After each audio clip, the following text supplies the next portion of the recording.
Terror financing, Pakistan to remain in the grey list of FATF. The news in detail. Pakistan is likely to remain in the grey list of the Financial Action Task Force till next year. As the FATF gears up to conduct its virtual plenary meeting from October 21 to 23 in Paris, the risk of being placed on its blacklist is over. According to international media reports, Pakistan will remain on the grey list as it has failed to comply with 6 of the 27 directives put forward by the FATF. The final decision will be announced at a virtual meeting on May 21 to 23. Pakistan was added to the FATF grey list in June 2019 as it continued to provide financial support to terrorists and terrorist activities.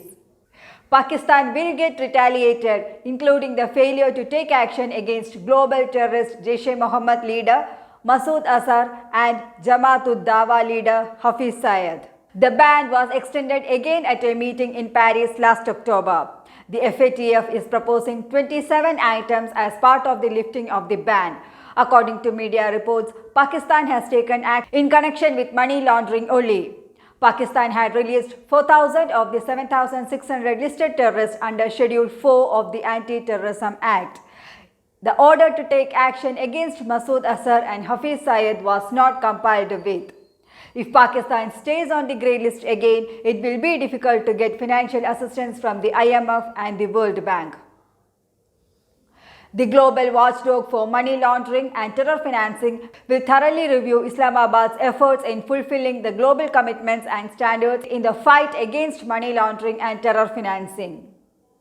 However, Pakistan's failure to fulfill 6 key obligations of the FATF, including action against 2 of India's most wanted terrorists, Maulana Masood Azhar and Hafiz Syed, and the sudden disappearance of more than 4,000 terrorists from its official list, will most likely lead to its continuation in the grey list, officials said.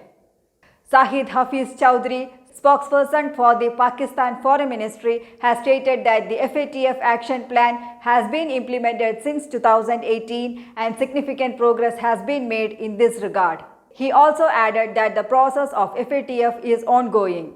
Pakistan is implementing the FATF action plan since 2018 and we have made significant progress in this regard. Our entire regime has been revamped in compliance with the action plan to bring it to the international standards set by the FATF. The substantial progress made by Pakistan under a huge national effort includes steps in legislative, regulatory and operational domains. However, the country's progress still does not comply with the 27-point action plan provided by the FATF, making Pakistan's hopes of removal from the grey list gloomier. In the recent follow-up report released by the FATF's Asian Pacific Group revealed that Pakistan has been non-compliant on at least 4 recommendations, largely compliant on 8 and partially compliant on at least 28 out of 40 recommendations. The FUR is part of the Mutual Evaluations Report of APG Annual Report, of which was released last October. Islamabad has been on the FATF grey list since July 2018 for allegedly facilitating or not curbing the spread and flow of terror financing and money laundering. Pakistan was given a breather in February when the 36-nation watchdog decided to give Pakistan until June when it planned to review the country's progress or compliance of the action plan. However, the outbreak of novel coronavirus forced the FATF meeting to be postponed. In the meantime, the Pakistan government under Prime Minister Imran Khan has amended at least 14 laws related to its legal system with an aim to fulfill the FATF standards. Pakistan has been able to escape from being pushed into the FATF blacklist at least twice since 2018 through active diplomatic support from countries including Turkey, China and Malaysia.